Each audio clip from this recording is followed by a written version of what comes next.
اعوذ باللہ من الشیطان الرجیم بسم اللہ الرحمن الرحیم سبحان اللہ وبحمدہ عدد خلقہ ورضا نفسہ وزینۃ عرشہ ومداد کلماتہ رب اشرح لی صدری ویسر لی امری واحلل عقدۃ من لسانی یفقہوا قولی۔ السلام علیکم ورحمۃ اللہ وبرکاتہ۔ آج ان شاء اللہ تعالیٰ ہم حضرت علی ابن ابی طالب کے متعلق ہم پڑھیں گے، آپ کی سیرت کے متعلق ہم کچھ جانیں گے۔ آپ رضی اللہ تعالیٰ عنہ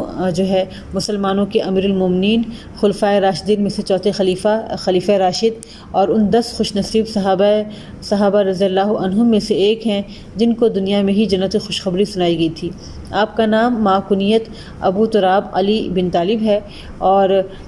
آپ رضی اللہ تعالیٰ عنہ نبی اکرم صلی اللہ علیہ وسلم کے ابن یعنی کہ کزن تھے، چچا زاد بھائی تھے، اور حضور صلی اللہ علیہ وسلم کی چہیتی صاحبزادی حضرت فاطمہ کے شوہر اور آپ کے حسنین یعنی کہ حضرت حسن اور حضرت حسین رضی اللہ عنہما کے والد گرامی ہیں۔ تو ان کی جو آپ کا جو حلیہ تھا جو لوگوں نے بیان کیا ہے، جو ہم کو سیرتی کتابوں میں ملتا ہے کہ آپ خوبرو اور جاذب نظر شخصیت کے مالک تھے، نہ زیادہ دراز قد تھے اور نہ ہی کوتاہ۔ آپ قوی اور طاقتور تھے، داڑھی آپ کی گھنی تھی۔ بالوں کے بارے میں آتا ہے کہ سر کے بال کم تھے، چہرہ حسین اور بشاشت لیے ہوئے تھا۔ تو یہ آپ کے ظاہری خد و خال تھے، آپ کی ظاہری پرسنالٹی تھی۔ اب ہم دیکھیں گے کہ آپ کے والد اور والدہ کے بارے میں کہ ان کا نام تھا اور کس قبیلے سے ان کا تعلق تھا۔ آپ کے والد کا نام ابو طالب تھا اور ابو طالب جیسا کہ ہم جانتے ہیں کہ ان کی کنیت تھی۔ اصل نام آپ کے والد کا عبد مناف تھا اور والدہ کا نام فاطمہ بنت اسد تھا، فاطمہ بنت اسد بن ہاشم بن عبد مناف، یعنی کہ دونوں طرف سے ہی آپ حضرت علی رضی اللہ تعالیٰ عنہ نجیب الطرفین تھے، یعنی کہ دونوں طرف سے ہاشمی تھے، یہ پیور ہاشمی تھے، ماں کی طرف سے بھی ہاشمی اور والد کی طرف سے بھی ہاشمی۔ اور حضرت علی کا شجرہ نسب عبد المطلب پر جا کر مل جاتا تھا اللہ کے رسول صلی اللہ علیہ وسلم سے، یعنی کہ حضرت علی کا بھی شجرہ نسب بالکل وہی تھا جو کہ اللہ کے رسول صلی اللہ علیہ وسلم کا تھا۔ حضرت علی کی ولادت بعض اقوال کے مطابق عام الفیل کے 7 سال بعد ہوئی، اور بعض سیرت نگار لکھتے ہیں کہ نبی کریم کی ولادت کے 30 سال بعد حضرت علی رضی اللہ تعالیٰ عنہ پیدا ہوئے۔ ولادت کے وقت ابو طالب کہیں باہر گئے ہوئے تھے اور اس وقت ان کی غیر موجودگی میں ان کی والدہ نے ان کا نام رکھا تھا اپنی پسند سے اسد، اور کہیں پر آتا ہے کہ حیدر، دونوں کے معنی شیر کے ہیں۔ اور جب ابو طالب واپس آتے ہیں تو ان کو یہ نام کچھ خاص پسند نہیں آتا ہے، اور وہ اپنی طرف سے جو اپنے بیٹے کا نام رکھتے ہیں وہ علی رکھتے ہیں، اور اس چیز کا حضرت علی رضی اللہ تعالیٰ عنہ جنگوں کے موقع پہ اس کا اظہار اشعار کی صورت میں کیا کرتے تھے کہ میں وہ کریہ المنظر شیر ہوں، یعنی کہ اتنا خطرناک شیر ہوں کہ جس کی ماں نے اس کا نام اسد اور حیدر رکھا ہے۔ تو وہ جنگ کے وقت خاص طور سے یہ اشعار پڑھا کرتے تھے۔ آپ کے حضرت علی رضی اللہ تعالیٰ عنہ کے 4 بھائی، ابو طالب کے 4 بیٹے اور 2 بیٹیاں تھیں۔ اس میں سے سب سے بڑے بیٹے کا نام تھا طالب، اور ایک عجیب اتفاق یہ تھا کہ چاروں بیٹوں میں 10 سال کا فرق تھا، 10 سال کا گیپ تھا۔ بڑے بیٹے طالب تھے جن کے بارے میں آتا ہے کہ انہوں نے اسلام قبول نہیں کیا تھا، حالت کفر میں ہی ان کی موت ہوئی تھی، اور ان کے بارے میں آتا ہے کہ جنگ بدر کے موقع پر جب بنو ہاشم کو زبردستی بدر کے موقع پر جب لے کر جایا گیا تھا جنگ کے لیے، تو اس وقت وہ گئے تو تھے، لیکن کسی شخص نے ان کو ایسے طنزیہ انداز میں کہا کہ طالب ہم جانتے ہیں کہ تم ہمارے ساتھ لڑنے کے لیے آئے ہو محمد صلی اللہ علیہ وسلم کی فوج کے ساتھ میں سے، لیکن ہم جانتے ہیں کہ تمہارا دل محمد کی طرف ہے صلی اللہ علیہ وسلم۔ یہ سن کر ان کو اتنا غصہ آتا ہے کہ وہ وہاں سے لشکر چھوڑ کر نکل پڑتے ہیں، بہت ناراض ہوتے ہیں، اور واپس آ کر طالب کا مکے میں آ کر انتقال ہو جاتا ہے۔ تو ان کے ایمان کے بارے میں ہم جانتے ہیں کہ وہ ایمان نہیں لائے تھے اور حالت کفر میں ہی ان کی موت ہوئی تھی، لیکن کہیں پر بھی انہوں نے کبھی بھی اللہ کے رسول صلی اللہ علیہ وسلم کی مخالفت میں کوئی کسی میں شریک نہیں ہوئے تھے۔ دوسرا نام آتا ہے حضرت علی کے بھائیوں میں عقیل کا۔ سیکنڈ نمبر کے جو بھائی ہوتے ہیں عقیل کے بارے میں ہے کہ وہ جو ہے انہوں نے فتح مکہ کے وقت جو اسلام قبول کیا تھا، اور جو ہے یہ سیکنڈ نمبر کے بھائی ہیں۔ اور تیسرے بھائی کے بارے میں تو ہم سب جانتے ہیں، مشہور و معروف صحابی حضرت جعفر ابن ابی طالب، جن کا لقب جعفر ذوالجناحین بھی ہے، اور ان کے بے شمار واقعات ہیں، ان کی قربانیوں کے، ان کی شہادت کے، اور حضور صلی اللہ علیہ وسلم سے ان کی محبت کے۔ حضرت جعفر کے بارے میں آتا ہے کہ شکل و صورت میں چند لوگ جو نبی کریم صلی اللہ علیہ وسلم سے بہت زیادہ مشابہت رکھتے تھے، اس میں سے حضرت جعفر بن ابی طالب ہیں، اور چوتھے نمبر پر حضرت علی تھے۔ ان کی جو ہے 2 بہنیں بھی تھیں۔ بہنوں کے بارے میں اتنی تفاصیل نہیں ملتی ہے۔ ایک بہن کا نام ہے جمانہ بنت ابی طالب، ان کے بارے میں آتا ہے کہ انہوں نے اسلام قبول کر لیا تھا، اور جو ہے یہ بھی ہم کو روایت میں ملتا ہے کہ جمانہ بنت ابی طالب نے جو ہے مدینے کی طرف جو ہے ہجرت بھی کی تھی۔ یہ ابو سفیان بن حارث کی جو ہے بیوی تھی۔ اور دوسری جو بہن ہے ان کا نام فاختہ یا فاخہ بنت ابی طالب ہے۔ حضرت علی کی دوسری بہن فاختہ یا فاخہ بنت ابی طالب، ان کی کنیت جو ہے ام ہانی تھی۔ ام ہانی کا نام ہم کو سیرت کی کتابوں میں ملتا ہے، خاص طور سے اس وقت کہ جب کہ نبی کریم صلی اللہ علیہ وسلم نے اسراء اور معراج کے واقعے میں، کہ جب حضور صلی اللہ علیہ وسلم نے جو ہے کچھ روایات میں آتا ہے کہ اللہ کے رسول صلی اللہ علیہ وسلم ام ہانی کے گھر میں آرام فرما رہے تھے، اور وہاں پر جبریل علیہ السلام تشریف لائے۔ اور جو ہے دوسرا واقعہ ہم کو ملتا ہے ام ہانی کا، کہ فتح مکہ کے موقع پر جب وہ اپنے شوہر اپنے دیور کے لیے حاضر ہوئیں کہ اللہ کے رسول حضرت علی میرے شوہر اور میرے دیور کا قتل کرنا چاہ رہے ہیں، یعنی کہ کچھ انہوں نے اس طرح کا کیا تھا، دونوں جو ہے کافر ہی تھے۔ تو اللہ کے رسول سے جو ہے انہوں نے آ کر اپنے شوہر اور اپنے دیور کے لیے امان طلب کرنا چاہی۔ اس پر حضور نے فرمایا کہ جسے ام ہانی نے جو ہے پناہ دی، اسے ہم نے پناہ دی۔ تو اس سے ہمیں پتہ چلتا ہے کہ ان کا خاندان جو ہے اکثریت جو ہے حضرت علی بن ابی طالب کے جو اہل خانہ تھے، جو آپ کے بھائی بہن تھے، ان کی اکثریت نے جو ہے نبی کریم صلی اللہ علیہ وسلم کا ساتھ دیا تھا۔ اور جو ہے اب ہم دیکھتے ہیں کہ حضرت علی اور حضور اکرم صلی اللہ علیہ وسلم کا کیا تعلق تھا۔ حضرت علی کے بارے میں آتا ہے، یعنی کہ آپ کے خاندان والوں کے بارے میں، ابو طالب کی جو ہے زیادہ تعداد تھی خاندان والوں کی، اور ساتھ ساتھ جو ہے مالی مشکلات کی وجہ سے، جو اس وقت غربت کا جو حال تھا ان کے گھر میں، یہ دیکھ کر اللہ کے رسول صلی اللہ علیہ وسلم نے حضرت خدیجہ سے مشورہ کر کے حضرت علی کو جو ہے نبی کریم صلی اللہ علیہ وسلم نے اپنی کفالت میں لے لیا، تاکہ چچا کی ذمہ داریاں کچھ کم ہو جائیں۔ اور یہ دیکھیں کہ یہاں پر ایک اور چیز قابل غور ہے کہ حضرت علی کی جو والدہ تھیں فاطمہ بنت اسد، یہ جو ہے نبی کریم صلی اللہ علیہ وسلم نے ان کی اتنی تعظیم کی ہے، اتنی تعظیم فرمائی ہے کہ سیرت صحابیات میں پڑھ رہی تھی، اور اس کو جو ہے کئی جگہوں سے روایت کیا گیا ہے کہ جب فاطمہ بنت اسد نے نہ صرف یہ کہ اسلام قبول کیا، بلکہ انہوں نے ہجرت بھی کی اور مدینے میں انتقال فرمایا۔ جب ان کا انتقال ہوا تو آپ میری ماں کہہ کر جو ہے آپ ان کے آپ اٹھ کھڑے ہوئے ہیں، اور ان کی قبر میں جا کر جو ہے آپ لیٹے، تاکہ جو اللہ تعالیٰ ان کی قبر کو مشاہدہ کر دے۔ تو جو ہے اور خاص طور سے جو ہے نہ صرف یہ کہ ابو طالب نے جس طرح سے ساتھ دیا، ہم سب جانتے ہیں کہ جس طرح سے ابو طالب نے ہر موقع اور ہر حال میں، ہر جگہ، ہر مقام پر کہیں پر بھی اپنے بھتیجے کو تنہا نہیں چھوڑا، اسی طرح سے جو ہے آپ کی جو چچی جان تھی فاطمہ بنت اسد، ان کے بارے میں ایک رشتہ ان کا اور بھی ہے۔ فاطمہ بنت اسد کا حضور اکرم صلی اللہ علیہ وسلم کے ساتھ ایک رشتہ اور بھی ہے۔ وہ رشتہ یہ ہے کہ فاطمہ بنت اسد ایک تو خاندان کی تھی، دوسرے جو ہے یہ رشتے میں حضور کی دادی بھی لگتی تھی، کیونکہ فاطمہ بنت اسد جو ہے ابو طالب کے چچا کی بیٹی تھی، یعنی کہ حضور اکرم صلی اللہ علیہ وسلم کے والد محترم عبداللہ کے چچا کی بیٹی تھی۔ تو اس طرح سے جو ہے وہ ایک دوہرا ان کا رشتہ بھی تھا۔ تو جو ہے اور اسی وجہ سے ہم دیکھتے ہیں کہ دونوں شوہر بیوی نے، ابو طالب نے اور جو ہے فاطمہ بنت اسد نے جس طرح سے حضور کی جو ہے موافقت کی، آپ کا ساتھ دیا، اور بچپن سے جس طرح سے آپ کا خیال رکھا۔ ایک روایت میں آتا ہے کہ اللہ کے جو ہے ان کے کئی سارے جب بچے تھے تو کھانا جب لا کر رکھا جاتا تھا تو پہلے اللہ کے رسول صلی اللہ علیہ وسلم کو ابو طالب اور فاطمہ بنت اسد کھانے کے لیے بٹھایا کرتے تھے، اس کے بعد ہی اپنے بچوں کو وہ کھانے کے لیے کہتے تھے۔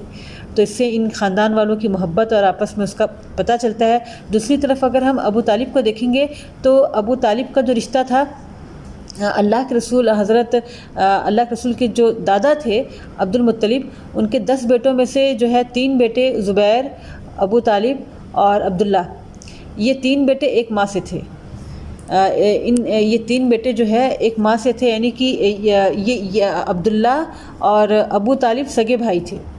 سوتیلے بھائی نہیں تھے، یہ جو ہے سگے بھائی تھے۔ تو اس طرح سے ان کا آپس کا رشتہ اور مضبوط ہو گیا تھا۔ اس کے بعد ہم دیکھتے ہیں کہ جب حضرت علی رضی اللہ تعالیٰ عنہ کو اللہ کے رسول صلی اللہ علیہ وسلم نے اپنی کفالت میں لے لیا، تو دیکھیں کہ انہوں نے نبوت کے زیر سایہ جو ہے نبی کریم صلی اللہ علیہ وسلم کے آپ کے زیر تربیت اور آپ کی جو ہے آپ کے زیر سایہ انہوں نے پرورش پائی۔ اور پھر جو وہ دور آتا ہے کہ جب اللہ کے رسول صلی اللہ علیہ وسلم نبی جو ہے آپ کو نبوت ملتی ہے، اور جب رسول اللہ صلی اللہ علیہ وسلم نے اول اسلام کی دعوت دی تو سب سے پہلے اس نوعمر بچے نے لبیک کہا، یعنی کہ کہا جاتا ہے کہ 9 سے 10 سال کی ان کی عمر تھی جب کہ انہوں نے اسلام کو قبول کیا۔ اور یہ چونکہ حضرت علی کو ابتدا ہی سے تربیت صالحہ ملی تھی، اس لیے زمانہ جاہلیت کی تمام آلودگیوں سے ان کا دامن پاک تھا۔ وہ خود کہتے ہیں کہ میں نے کبھی بھی جو ہے بتوں کی پوجا نہیں کی۔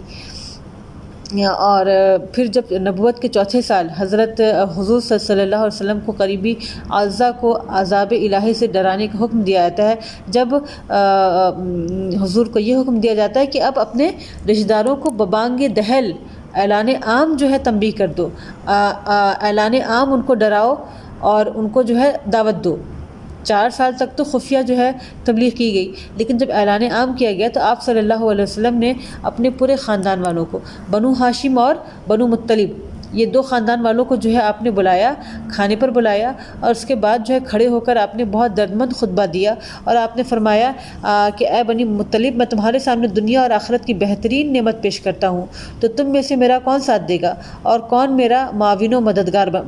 بنتا ہے؟ جواب میں صرف ایک آواز آئی۔ اتنے سارے بڑے بڑے شیوخ، بڑے بڑے سردار، بڑے بڑے لوگ سب بیٹھے ہوئے تھے، سب چپ چاپ بیٹھے تھے، کسی کی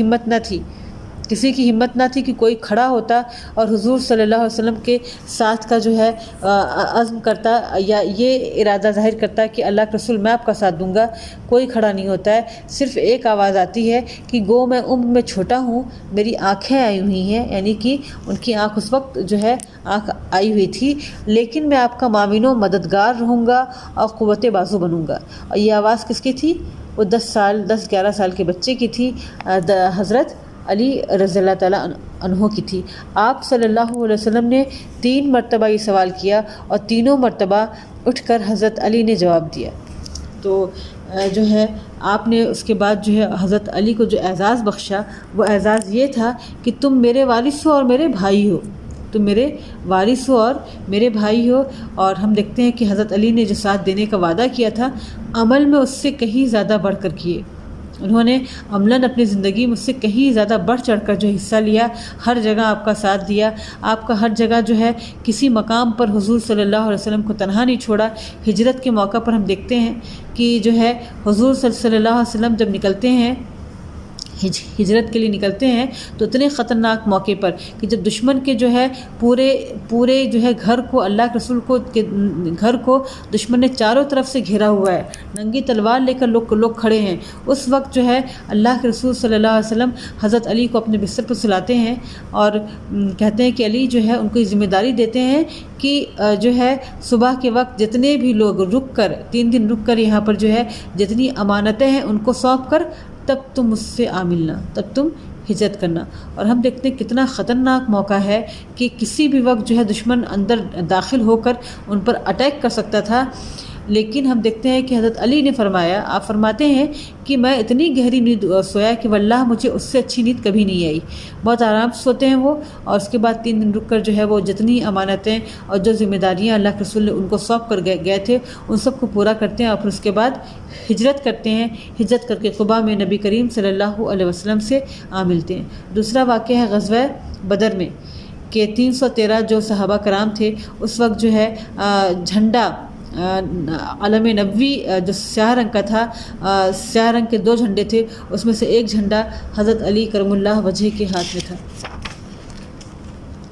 اور اگلا جو واقعہ ہے کہ جو ہے جنگ بدر کا ہی واقعہ ہے کہ پہلے کے وقت میں یہ ہوا کرتا تھا کہ جو ہے جنگ شروع ہونے سے پہلے جو ہے فریقین کے، یعنی کہ دونوں جو لشکر ہوتے تھے ان کے جو بہادر لوگ ہوتے تھے وہ آ کر 1 to 1 لڑائی ہوتی تھی۔ اس کے بعد پھر جو ہے پھر جو ہے عام جنگ کا اعلان ہوتا تھا۔ تو جنگ بدر کے موقع پر کیا ہوتا ہے کہ اہل قریش جو ہے، قریش کا جو لشکر ہوتا ہے وہ کہتے ہیں کہ ہم سے لڑنے کون آئے گا؟ تو 3 انصاری نوجوان نکلتے ہیں، 3 قریشی نکلتے ہیں اور ان کے مقابلے میں 3 انصاری نوجوان نکلتے ہیں۔ تو قریشی کہتے ہیں کہ ہم جو ہے اپنے ہم منصب لوگوں سے، اپنے برابر والوں سے ہم کو لڑنا ہے، ہم تم سے لڑنا نہیں چاہ رہے ہیں۔ تو اس کے جواب میں اللہ کے رسول صلی اللہ علیہ وسلم 3 لوگوں کو روانہ کرتے ہیں، حضرت عبیدہ بن حارث، حضرت علی بن ابی طالب اور حضرت حمزہ بن عبد المطلب، اپنے ہی گھر والوں میں سے، اپنے ہی خاندان والوں کے 3 لوگوں کو جو ہے روانہ کرتے ہیں، جو بہت چہتے ہوتے ہیں اللہ کے رسول، ان کو روانہ کرتے ہیں۔ اور حضرت علی کے بارے میں آتا ہے کہ وہ جو ہے ایک ڈھال سے ایک طرف اس کا دشمن کا وار روکتے ہیں اور دوسری طرف اتنی تیزی سے اس کے اوپر اٹیک کرتے ہیں کہ پنڈلیاں جو ہے اس کی کاٹ دیتے ہیں اور فوراً ہی ایک ہی وار میں دشمن کو ختم کر دیتے ہیں۔ اور نہ صرف یہ کہ اپنے حریف کو مارتے ہیں بلکہ عبیدہ بن حارث کے حریف کو بھی جو ہے مار ڈالتے ہیں۔ اس کے بعد دوسرا جو واقعہ آتا ہے، دوسرے مقام پر ہم دیکھتے ہیں حضرت علی، دوسری جنگ میں ہم دیکھتے ہیں جنگ احد کے موقع پر حضرت علی رضی اللہ تعالیٰ عنہ جو ہے ایک وقت ایسا نازک وقت آتا ہے جب کہ دشمن آپ صلی اللہ علیہ وسلم پر حملہ آور ہو جاتا ہے، مسلمانوں کی فتح شکست میں تبدیل ہو جاتی ہے، ہر طرف بھگدڑ مچی ہوئی ہوتی ہے، کچھ سمجھ میں نہیں آتا کہ کون کہاں جا رہا ہے۔ اس وقت حضرت علی رضی اللہ تعالیٰ عنہ جو ہے حضرت مصعب بن عمیر بھی شہید کر دیے جاتے ہیں۔ شہادت کا علم حضرت علی رضی اللہ تعالیٰ جو ہے فوراً اس کے گرنے سے پہلے اس کو اٹھا لیتے ہیں، پرچم کے گرنے سے پہلے اس پرچم کو اٹھا لیتے ہیں۔ اور اس کے ساتھ میں ہم دیکھتے ہیں کہ جب جو ہے حضور صلی اللہ علیہ وسلم زخمی ہو کر گرتے ہیں تو آپ کو سہارا دے کر پہاڑی پر حضرت علی لے کر آتے ہیں۔ آپ کے زخموں پر کہا جاتا ہے کہ جو ہے آپ کے زخموں پر ایک خاص قسم کا مرہم یعنی کہ چٹائی کو جلا کر اس کی راکھ جو آپ کے زخموں پر بھرنے کا کام حضرت علی کرتے ہیں۔ اور اس کے بعد جو ہے غزوہ خندق کا موقع آتا ہے۔ خندق کے موقع پر بھی بہت جانثاری، بہت ہی زیادہ بہادری کا مظاہرہ کرتے ہوئے جو ہے لگاتار اللہ کے رسول صلی اللہ علیہ وسلم کے ساتھ میں کھڑے ہو کر لگاتار پہرا دیتے ہیں خندق پر، لیکن اس کے باوجود بھی کچھ جو ہے مشرک رہتے ہیں جو کہ خندق کو عبور کر کے آ جاتے ہیں۔ حضرت علی ہی ان صحابہ کرام میں شامل ہوتے ہیں کہ جو کہ ان کو جو ہے دوبارہ سے ان کو جہنم واصل کر کے دوبارہ سے خندق کو سیکیور کر لیتے ہیں۔ اور پھر اگلا مرحلہ آتا ہے، دیکھیں کہ ایک ایک جنگوں میں جس طرح سے انہوں نے آگے بڑھ چڑھ کر حصہ لیا، یہ صرف انہی کا خاصہ ہے کہ اگلا جو مرحلہ آتا ہے فتح خیبر کا۔ خیبر کا ایک قلعہ جو ہوتا ہے اس کے بارے میں آتا ہے کہ بہت سخت ہوتا ہے، بہت ہی مطلب ناقابل فتح رہتا ہے، کئی دن ہو چکا ہوتا ہے، مسلمان اس کا محاصرہ کیے رہتے ہیں اور کوئی خاطر خواہ نتیجہ برآمد نہیں ہوتا ہے۔ تو اللہ کے رسول صلی اللہ علیہ وسلم فرماتے ہیں کہ کل میں ایک ایسے شخص کو علم دوں گا کہ جس سے اللہ اور اس کے رسول دونوں محبت کرتے ہیں۔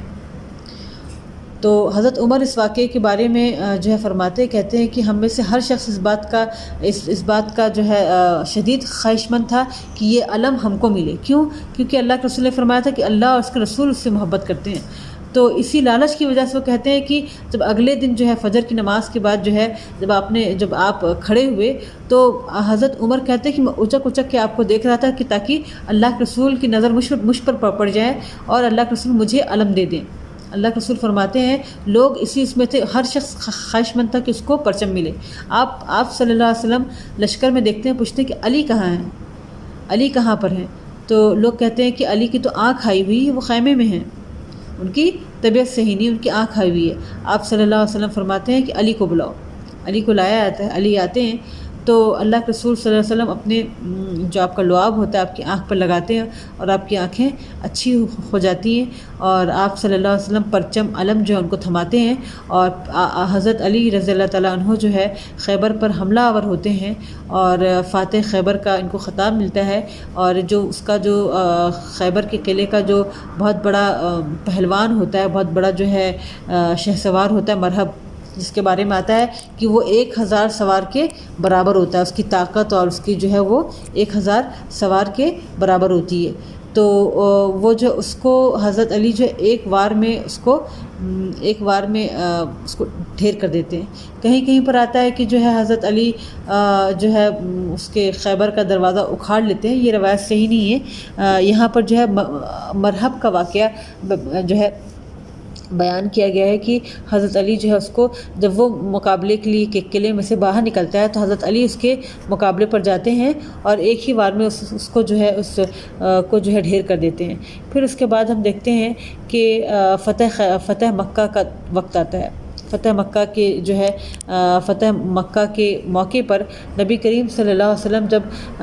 بیت اللہ میں جب اس کی بتوں کی تطہیر کے لیے، بتوں سے پاک کرنے کے لیے جب بیت اللہ میں داخل ہوتے ہیں تو آپ صلی اللہ علیہ وسلم حضرت علی کو اپنے کندھے پر اٹھاتے ہیں،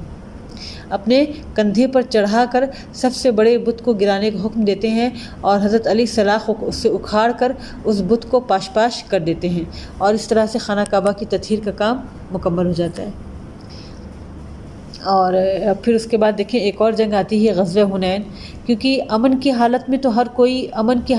کوئی ساتھ دینے والا ہوتا ہے، لیکن کمزوری کی حالت میں، جنگ کی حالت میں، انتشار کی حالت میں، ایسے وقت میں انسان کی ایمان کی آزمائش ہوتی ہے۔ غزوہ حنین میں ہم دیکھتے ہیں کہ اس وقت ایک ایسا موقع آتا ہے، ایک ایسا نازک موقع آتا ہے کہ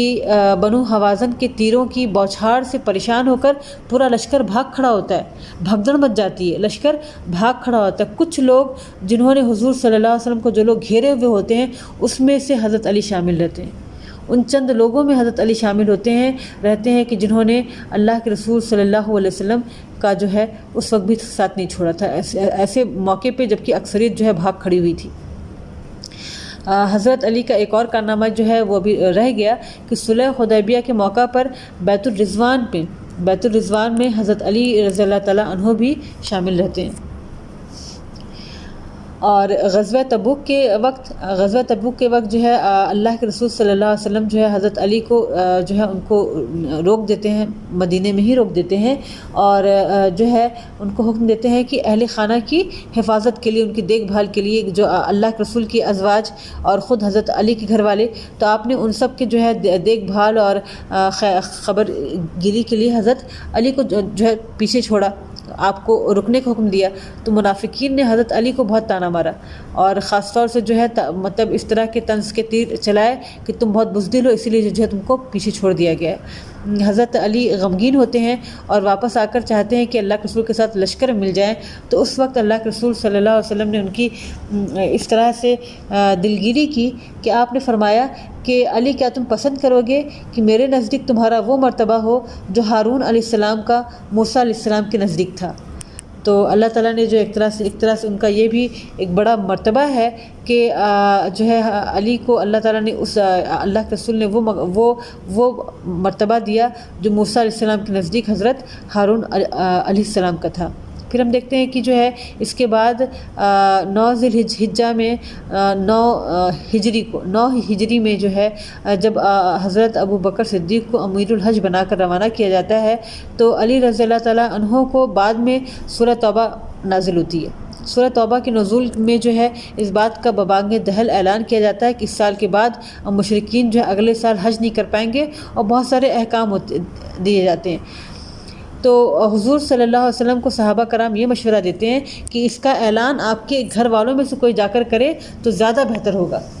اللہ کے رسول صلی اللہ علیہ وسلم اس موقع پر حضرت علی کو یہ پورا پیغام دیتے ہیں کہ یہ پورا حکم جا کر حضرت علی پڑھ کر سنائیں حج کے موقع پر۔ اور رمضان 10 ہجری کا وقت حضرت علی جو ہے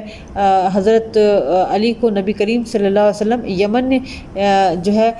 جا کر تبلیغ کرنے کا حکم دیتے ہیں، اور قبیلہ حمدان حضرت علی کے حکم سے مسلمان ہو جاتا ہے، اور وہاں سے جب واپس آتے ہیں حضرت علی تو ذی الحج کا مہینہ شروع ہو جاتا ہے۔ نبی کریم صلی اللہ علیہ وسلم حجۃ الوداع کے لیے روانہ ہو جاتے ہیں۔ حضرت علی مکے میں حضرت حضور سے آ کر ملتے ہیں اور 100 اونٹوں کا تحفہ بھی لے کر آتے ہیں، اور جو ہے حضور کی وفات کے بعد وہ چند لوگ جو کہ حضور کے غسل میں شریک تھے، آپ کو غسل دینے میں شریک تھے،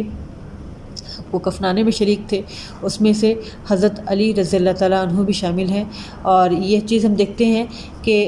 پوری زندگی انہوں نے جو ہے جس طرح اللہ کے رسول کے شانہ بشانہ، جس طرح سے دامے درمے سخنے قدمے، جس طرح سے حضرت علی نے اللہ کے رسول کا ساتھ دیا کہ اس کی کوئی مثال نہیں ملتی ہے، تو نبی کریم صلی اللہ علیہ وسلم نے بھی آپ کی جو ہے بہت دلگیری کی، آپ کو بہت سارے آپ کے شرف ہیں کہ ایک مقام پر اللہ کے رسول سے کسی شخص نے، کسی صحابی نے جو ہے شکایت کی حضرت علی کے بارے میں، تو آپ صلی اللہ علیہ وسلم جو ہے آپ نے فرمایا کہ جس نے مجھے ناراض کیا، جس نے علی کو ناراض کیا اس نے مجھے ناراض کیا۔ اور جو ہے آپ کو جو ہے بہت زیادہ محبوب تھے حضرت علی رضی اللہ تعالیٰ عنہ۔ اور پھر اس کے بعد دور آتا ہے ابو بکر صدیق کا، حضرت عمر کا دور خلافت، ابو بکر صدیق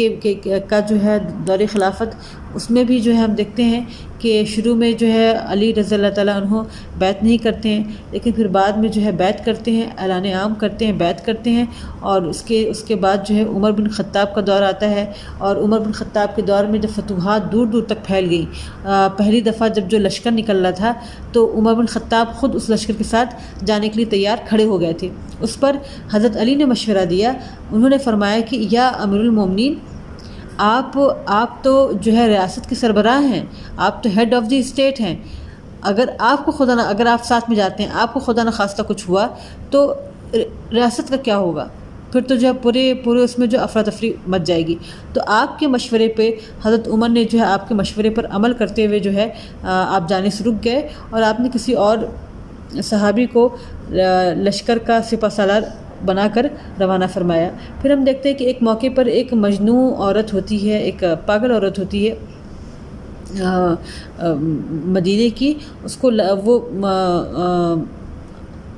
حاملہ ہو جاتی ہے، تو اس کو جب حضرت عمر کے پاس لایا جاتا ہے تو آپ اس پر زنا کی حد جاری کرتے ہیں۔ یہ دیکھ کر حضرت علی رضی اللہ تعالیٰ عنہ فرماتے ہیں، کہتے ہیں کہ امیر المومنین جو ہے تین لوگوں پر سے جو ہے قلم اٹھا لیا جاتا ہے۔ ایک تو سونے والا جب تک کہ وہ بیدار نہ ہو جائے، بچہ جب تک کہ وہ بالغ نہ ہو جائے، اور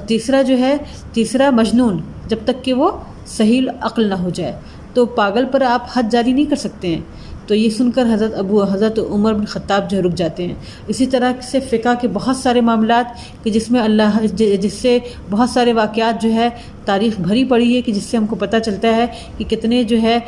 فہم فراست والے اور کتنے زیادہ جو ہے یہ ذہین تھے حضرت علی بن طالب۔ قرآن کے علم کے بارے میں ان کے بارے میں آتا ہے، میں پڑھ رہی تھی کہ جو ہے لوگ جب آ کے پوچھتے تھے کہ یہ آیت کس کے بارے میں کہی گئی ہے، یہ آیت کس کے لیے ہے، یہ آیت کب نازل ہوئی ہے، تو وہ خود اپنے بارے میں فرماتے ہیں کہ مجھے کوئی بھی آیت ایسی نہیں کہ جس کے بارے میں مجھے یہ نہ پتہ ہو کہ یہ آیت کب نازل ہوئی، کہاں نازل ہوئی، کس کے لیے نازل ہوئی۔ آپ رضی اللہ تعالیٰ عنہ لوگوں سے کہتے تھے کہ تم مجھ سے قرآن کے بارے میں پوچھو، میں جو ہے تمہارے سوالوں کا جواب دوں گا۔ اور حضرت عثمان کے دور خلافت میں جو ہے یہ پورا جو عثمان رضی اللہ تعالیٰ عنہ کا جو دور بعد کا جو آخری دور گزرا ہے، وہ انتہائی فتنے والا دور تھا، اور مسلمانوں کے آپس میں دو گروہ بن چکے تھے۔ اور اس وقت ہم دیکھتے ہیں کہ حضرت عثمان سے اختلافات کے باوجود جو ہے جب جو ہے انہوں نے فدائیوں نے عثمان رضی اللہ تعالیٰ عنہ کے مکان کو چاروں طرف سے گھیر لیا تھا، حضرت علی نے اپنے بچوں کو لگا دیا تھا حضرت عثمان رضی اللہ تعالیٰ عنہ کی حفاظت کے لیے۔ باوجود یہ کہ آپس میں ان کے اختلافات تھے، لیکن دیکھیں کہ ایک دوسرے کا، مسلمان کا جان مال ایک دوسرے کے لیے محترم ہے، اس چیز کی وہ کرتے ہوئے حضرت علی نے اپنے دونوں بچوں کو جو ہے حضرت حسن کو اور حضرت حسین رضی اللہ تعالیٰ عنہ کو جو ہے ان کی حفاظت پر مامور کر دیا تھا۔ اس کے بعد جو ہے دور آتا ہے ان کی خلافت کا جو دور ہے، یہ پورا فتنوں سے اور آزمائشوں سے بھرا ہوا ہے۔ حضرت علی رضی اللہ تعالیٰ عنہ کو خلافت ہی جو ہے اس حال میں ملی کہ تیسرے خلیفہ حضرت عثمان رضی اللہ تعالیٰ عنہ کو شہید کیا جا چکا تھا۔ ان کے جو ورثہ تھے، جو ان کے خاندان والے تھے، وہ اس بات کا مطالبہ لے کر کھڑے تھے کہ ہم کو جو ہے قصاص چاہیے، ہم کو بدلہ چاہیے۔ اور قاتل کتنے تھے؟ قاتلوں کی تعداد سینکڑوں میں تھی۔ حضرت علی کس سے بدلہ لیتے؟ تو اس طرح سے یہاں پر پھوٹ پڑ گئی تھی. کچھ لوگ کہہ رہے تھے کہ بدلہ بعد میں لیا جائے، کچھ کہہ رہے تھے کہ نہیں ابھی اور اسی وقت ہم کو بدلہ لینا ہے. اور ایک طرف جو ہے معاویہ تھے، ایک طرف حضرت عائشہ تھیں. اور اس طرح سے بہت زیادہ فتنے کا جو دور گزرا ہے حضرت علی کی خلافت کا، پورے 5 سال آپ کا دور خلافت تقریباً 5 سال پر محیط ہے. لیکن یہ پورا جو ہے دور خلافت صرف اور صرف جنگوں سے بھرا ہوا ہے. حضرت علی کا جو ہے آپ کو ایک لمحہ بھی سکون کا جو ہے وقت نہیں ملا. جب آپ کو خلافت ملی ہے تو ساتھ ساتھ پورے ہنگامے اور پورے فتنے بھی آپ کے حصے میں آئے ہیں. اس میں جو ہے بہت ساری جنگیں جو حضرت علی کے دور خلافت میں ہوئی، یہ نہیں کہ دشمنوں سے لڑائی تھی بلکہ یہ لڑائی اپنوں سے ہی تھی.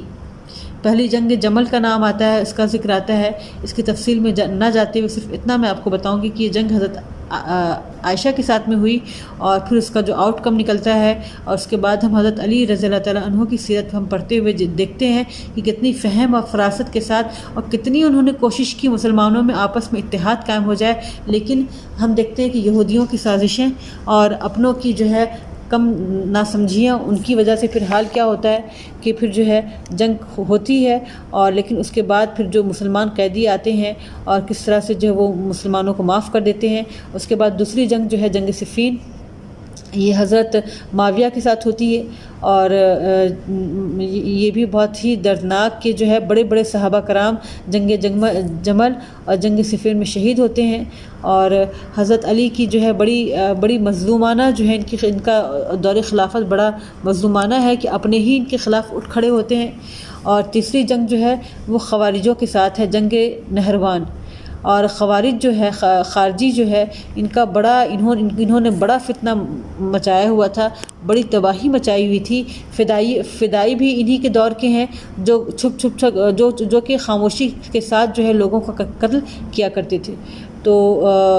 ان کے جو آخری دور خلافت شروع سے لے کے آخر تک بڑی ہنگامہ خیز، بہت ہی پرفتن اور بہت ہی زیادہ آزمائشوں کے ساتھ بھری ہوئی تھی. آخری جو دور تھا حضرت علی رضی اللہ تعالیٰ عنہ کا، وہ جو ہے جس طرح سے اپنے رب سے دعا مانگتے ہیں کہ اللہ تعالیٰ یہ مجھ سے تھک گئے ہیں، میں ان سے تھک گیا ہوں. اور اللہ تعالیٰ ایک اپنے عام الفاظ میں اس کو چیز کو بیان کروں کہ اللہ تعالیٰ اب میرے لیے جلدی کر. اللہ تعالیٰ تو مجھے اچھے لوگوں کے ساتھ ملا دے. اللہ تعالیٰ تو مجھے ان لوگوں سے نجات دے دے. لوگوں کا جو رویہ تھا، لوگوں کی دل شکنی، اور پھر جو آپس میں مسلمانوں کی جو ہے ناچاکیاں اور ایک دوسرے سے دشمنی، خارجیوں کا جو ہے فتنہ، اور اس کے بعد بڑے بڑے صحابہ کرام کی جو شہادت تھی، اس سے حضرت علی بن ابی طالب کا جو ہے آپ مایوس ہو گئے تھے. اور اس کے بعد جو ہم دیکھتے ہیں کہ حضرت علی رضی اللہ تعالیٰ عنہ کو جو شہادت کا جو شوق تھا،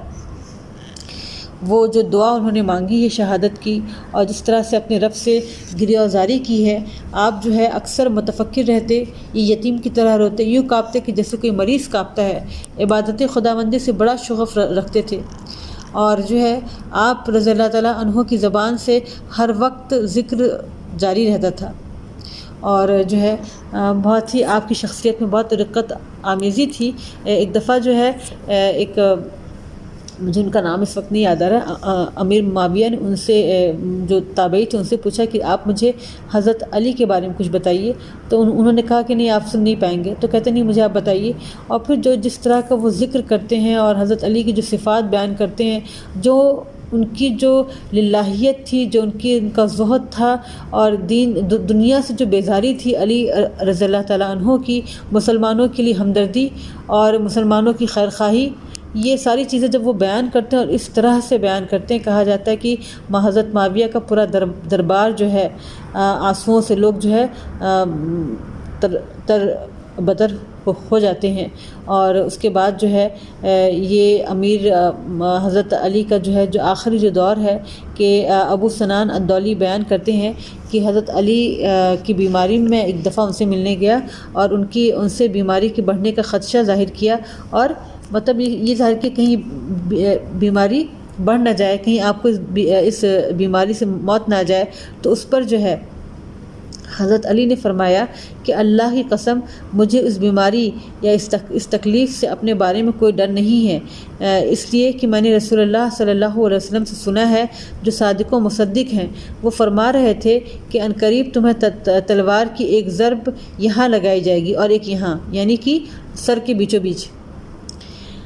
اس دوران آپ صلی اللہ علیہ وسلم نے اپنی دونوں کنپٹیوں کی طرف اشارہ کیا اور فرمایا اس جگہ سے بہنے والا خون تمہاری داڑھی کو رنگ دے گا اور حملہ کرنے والا اسی طرح سب سے بڑا بدبخت ہوگا جس طرح اونٹنی کی کوچے کاٹنے والا قوم سمود میں سب سے بڑا بدبخت تھا۔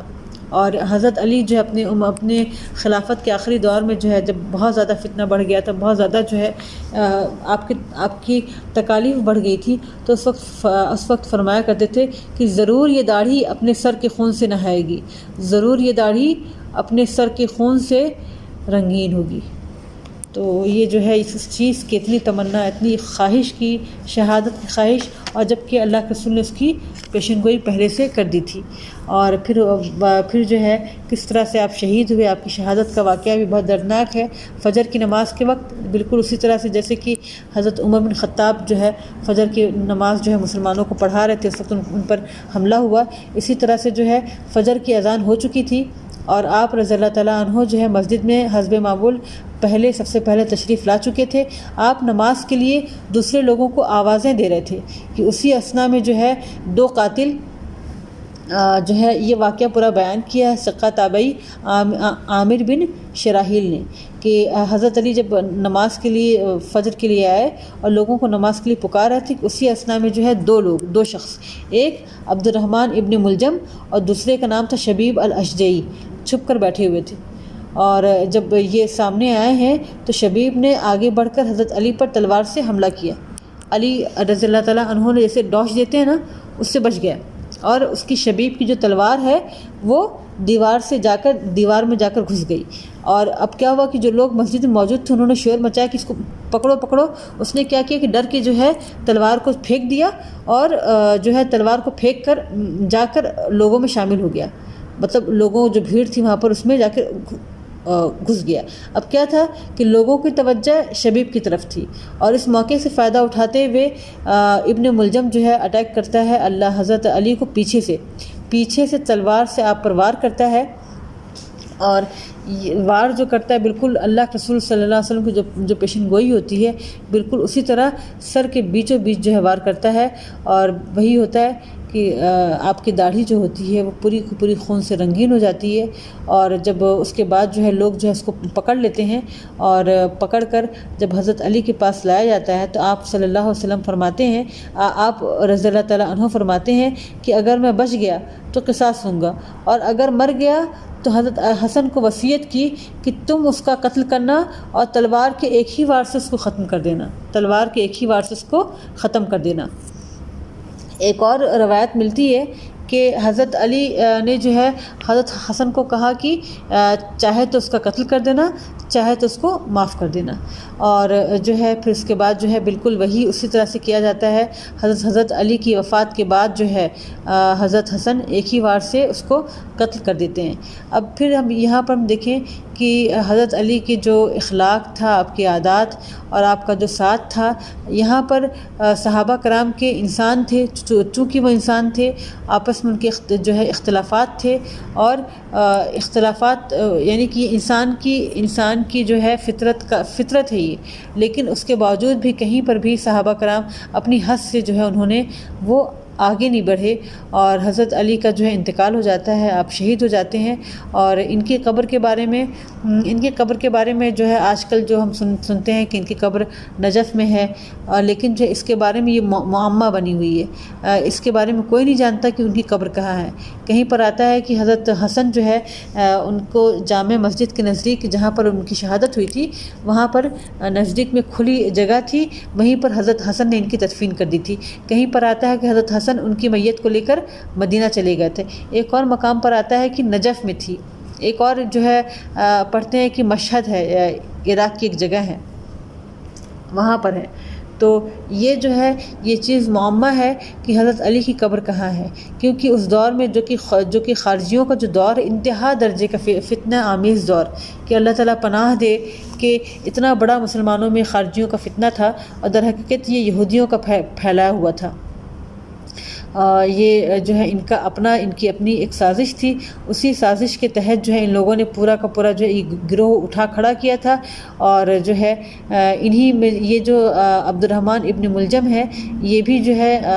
اس کی جو بیوی تھی وہ خارجی تھی، اور اسی کی فرمائش پر جو ہے اس پہ جو ہے اس نے جو ہے حضرت علی بن ابی طالب کو شہید کرنے کی جسارت کی۔ تو یہ ہم میں سے کوئی بھی نہیں جانتا کہ حضرت علی کی قبر کہاں پر ہے۔ اللہ تعالیٰ حضرت علی کی قبر کو جو ہے نور سے بھر دے، اور اللہ تعالیٰ ہمیں ان کے نقش قدم پر چلانے والا بنائے۔ اللہ تعالیٰ ہم سے وہ کام لے کہ ہم اللہ تعالیٰ کے حضور جا کر اس بات کو کہہ سکیں کہ اللہ تعالیٰ جتنی ہماری استطاعت تھی، جتنی ہماری طاقت تھی، جتنی ہماری جو ہے ہمارا جو علم تھا، جتنا اس کے مطابق اللہ تعالیٰ ہم نے تیرے دین پر چلنے کی کوشش کی۔ اللہ تعالیٰ جنت میں ہمیں ان کا ساتھی بنائے۔ اللہ تعالیٰ جب ہم ان اصحاب کے بارے میں پڑھتے ہیں، صحابہ کرام کے بارے میں پڑھتے ہیں، تو دل میں ایک بہت شدید تمنا ظاہر ہوتی ہے کہ کاش کہ ہم ان کو دیکھتے، کیسے رہے ہوں گے، کس طرح کے رہے ہوں گے۔ تو ان کے بارے میں جب پڑھتے ہیں تو میں یہ دعا کرتی ہوں کہ اللہ تعالیٰ سے کہ اللہ تعالیٰ جنت میں اللہ تعالیٰ ہمیں ان کا ساتھ نصیب کرنا، ہمیں نبی کریم صلی اللہ علیہ وسلم کا جو ہے پڑوس عطا کرنا۔ وآخر دعوانا ان الحمدللہ رب العالمین۔ ربنا تقبل منا انک انت السمیع العلیم واتب علینا انک انت التواب الرحیم۔ جزاکم اللہ خیرا۔ السلام علیکم ورحمۃ اللہ وبرکاتہ۔